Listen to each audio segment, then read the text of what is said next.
Hey y'all, it's Brianna. We're starting a new series called That Is Not What That Means. And we're going to be looking at a passage that we often quote out of context. And this one I've literally heard for years used incorrectly. And if I'm honest, back in the day, I used it that way as well until I learned better.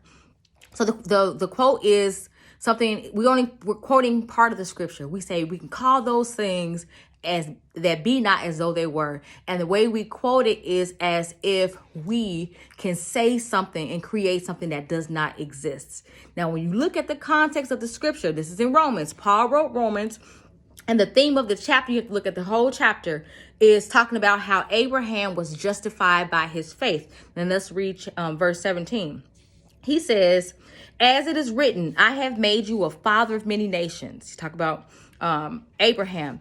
He is our father in the sight of God, in whom he believed. And at this point, he starts talking about God. He says, the God who gives life to the dead and calls into being the things that be not. So the God who calls the things that be not as though they were, in the King James Version.